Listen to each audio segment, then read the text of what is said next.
Wacana transisi energi dari energi berbasis fosil ke energi terbarukan merupakan salah satu agenda besar pemerintah Indonesia saat ini. Hal ini didasari oleh setidaknya dua alasan mendasar. Pertama, hal ini guna mengejar target pembauran energi terbarukan. Kedua, hal ini juga untuk merespon tren global yang saat ini menunjukkan peningkatan ke arah pembauran energi terbarukan. Global Electricity Review mencatat bahwa terjadi peningkatan sebesar 15% untuk pembangkit listrik tenaga angin dan juga tenaga matahari sepanjang tahun 2020. Sayangnya Indonesia masih tercatat sebagai negara yang masih belum mengikuti tren global ini. Hal ini utamanya disebabkan oleh kurang ambisiusnya pemerintah dalam mengeskalasi bauran energi terbarukan di Indonesia. Tercatat bahwa hingga tahun 2020, bauran energi baru dan terbarukan Indonesia baru menduduki angka sebesar 11,51%. Salah satu penyebab dari lambatnya pengembangan bauran energi baru dan terbarukan di Indonesia adalah terkait dengan kurang matang dan kurang akomodatifnya legislasi di Indonesia dalam mendukung percepatan transisi energi. Wacana pengembangan rancangan undang-undang yang secara khusus mengatur terkait dengan energi baru dan terbarukan menguat sejak tahun 2018. Saat ini, bahkan rancangan undang-undang energi baru terbarukan telah masuk menjadi salah satu rancangan undang-undang yang masuk dalam prolegnas prioritas di tahun 2021 ini. Namun sejauh apakah kemudian masyarakat memahami terkait RUU EBT ini? ICEL bersama dengan The Conversation Indonesia kemudian mencoba untuk menghimpun pertanyaan dan tanggapan publik terkait dengan rancangan Undang-Undang Energi Baru Terbarukan ini untuk kemudian dijawab oleh Reynaldo Sembiring selaku Direktur Eksekutif ICEL dan juga Grita Anindarini selaku Direktur Program dari ICEL. Adapun pertanyaan-pertanyaan ini akan kami jawab berdasarkan dengan draft rancangan Undang-Undang Energi Baru Terbarukan versi 25 Januari 2021. Saya Ceni Wongkar, selamat datang di video serba-serbi rancangan Undang-Undang Energi Baru dan Terbarukan.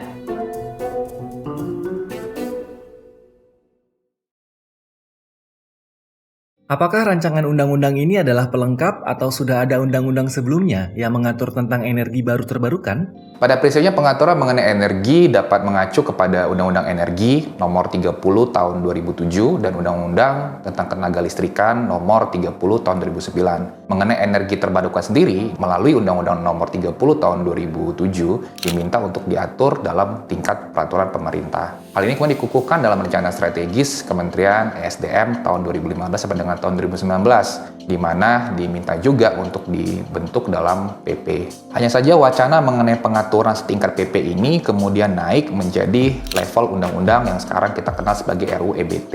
RUU EBT ini sebenarnya bisa kita sambut baik jika dia mampu menyelesaikan permasalahan ada, memberikan kepastian hukum untuk juga menyelesaikan masalah-masalah terkait dengan bauran energi. Hanya saja jika kita melihat isi undang-undang yang ada sekarang, isinya masih sangat terlalu umum dan cenderung mengulang pengaturan-pengaturan yang sudah ada sebelumnya.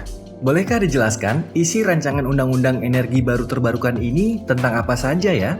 Jadi kalau kita melihat dari draft RUU EBT per 25 Januari 2021, itu draft terakhir yang kami punya, itu terdiri dari beberapa bab. Memang isinya pertama terkait dengan apa-apa saja sumber energi baru dan energi terbarukan, kemudian bagaimana penyediaannya, pemanfaatan, kemudian pengelolaan lingkungan hidup, kemudian terkait dengan harga energi baru dan terbarukan, terkait dengan dana juga ada di situ, dan insentif. Cuma memang catatan besar ICEL adalah bahwa beberapa bab dalam undang-undang ini itu justru cenderung mengulang dari undang-undang energi maupun undang-undang ketenaga listrikan atau beberapa undang-undang sektoral lainnya. Nah, yang saya lihat merupakan bab baru atau merupakan pengaturan baru itu adalah bab terkait dengan harga energi baru dan terbarukan serta bab terkait dengan dana energi baru terbarukan, yaitu yang terkait dengan keekonomian sebenarnya. Nah, jadi menurut paham ICEL ini merupakan PR yang sangat besar jika kita ingin membuat RUU ini menjadi RUU yang benar-benar bisa menjawab permasalahan yang ada.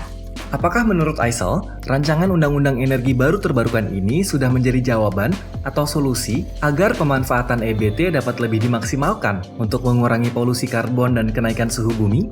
Jadi memang kalau kita melihat tujuan dari dibentuknya RUU EBT ini adalah salah satunya sebagai upaya untuk mitigasi perubahan iklim dan untuk mengurangi emisi gas rumah kaca. Namun memang sayangnya kalau kita melihat dalam RUU ini, kami menyebutnya cenderung ada di bawah bayang-bayang energi baru. Jadi dalam RUU ini tidak hanya mengatur terkait dengan energi terbarukan saja, tapi juga mengatur terkait dengan sumber-sumber energi baru. Seperti misalnya ada gasifikasi batu bara tercairkan, nuklir, coal bed methane, yang sebenarnya itu merupakan bentuk-bentuk lain gitu ya dari batu bara. Kalau kita mau melihat perbandingan emisi yang dihasilkan dari energi baru ini, saya coba mengutip salah satu research dari Department of Trade and Industry-nya UK pada tahun 2016. Mereka memperkirakan untuk gasifikasi batu bara saja misalnya, itu bisa menghasilkan emisi 800 kg per megawatt hour, dan itu 2 kali lebih besar sebenarnya jika kita bandingkan dengan emisi dari konvensional gas atau gas alam gitu.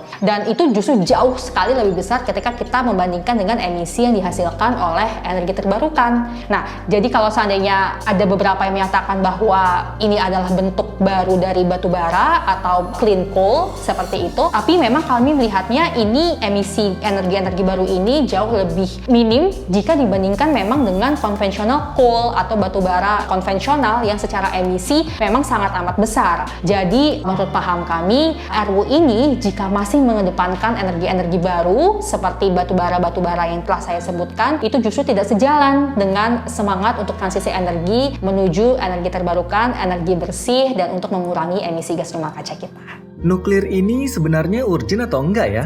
Mengingat Perancis malah mau meninggalkan. Betul sekali, urgensi eskalasi nuklir di Indonesia patut dipertanyakan mengingat potensi energi terbarukan belum dimaksimalkan. Dari target energi terbarukan kita sebesar 23% pada tahun 2025, saat ini kita baru mencapai 11,51%. Dalam draft RUU EBT, nuklir dimasukkan sebagai energi baru. Kalau kita lihat dalam pasal 1 angka 2, disebutkan bahwa energi baru adalah semua jenis energi yang berasal atau dihasilkan dari teknologi baru. Padahal kita sama-sama tahu, nuklir sudah berkembang sejak 1939. PLTN sendiri sudah berkembang sejak 1951. Artinya tidak tepat nuklir disebut sebagai teknologi baru. Apalagi tren dunia saat ini telah menunjukkan tendensi beberapa negara untuk phase out dari nuklir. Misalnya saja Jerman yang melakukan phase out setelah berkaca dari besarnya resiko kesehatan dan lingkungan yang harus ditanggung dari tragedi Fukushima dan juga besarnya biaya untuk operasionalisasi PLTN. Bahkan menurut sebuah penelitian, persentase listrik dunia dari PLTN telah turun dari 17% pada tahun 1996 ke 10,5% di tahun 2018 dan semakin banyaknya proyek-proyek PLTN yang mangkrak. Perlu dipahami bahwa Indonesia merupakan negara rawan bencana, utamanya gempa bumi dan bencana hidrometeorologi seperti banjir, tanah longsor, dan kekeringan. Hal ini akibat pembangunan yang masih bertumpu pada eksploitasi sumber daya alam, utamanya dalam skala besar. BNPB mencatat Indonesia sebagai salah satu negara dengan tingkat kegempaan yang tinggi di dunia. Dari data yang ada pada beberapa tragedi seperti Fukushima Daiichi 2007 di Jepang, Kashiwazaki 2007 juga di Jepang, Luisa Country 2011 di Amerika Serikat, itu kita lihat disebabkan oleh gempa dan juga ada beberapa tragedi lainnya disebabkan oleh banjir bandang.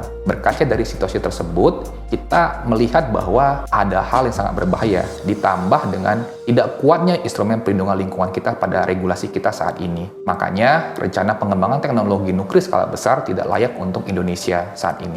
Apakah rancangan undang-undang energi baru terbarukan ini juga memuat regulasi semacam carbon tax? Jika kita melihat pada draft RUU EBT per Januari 2021, draft terakhir yang kami punya, memang terkait dengan carbon tax itu belum secara eksplisit gitu ya, diatur dalam draft tersebut. Namun yang kami lihat ada satu pengaturan terkait dengan SPET kita menyebutnya, atau Standar Portofolio Energi Terbarukan. Dalam pengaturan ini, badan usaha yang dia membangkitkan listrik dari energi fosil atau menghasilkan bahan bakar minyak gitu ya, dia at some point harus memenuhi kewajiban untuk membangkitkan listrik atau mencampur bahan bakarnya dengan energi terbarukan. Jika badan usaha ini tidak dapat mencapai target tersebut, dia diwajibkan untuk membeli yang namanya sertifikat energi terbarukan atau Renewable Energy Certificate. Jika pada akhirnya mereka tidak melaporkan bagaimana rencana pengelolaan energi terbarukannya, mereka pada akhirnya badan usaha ini akan dikenakan sanksi administratif. At some point memang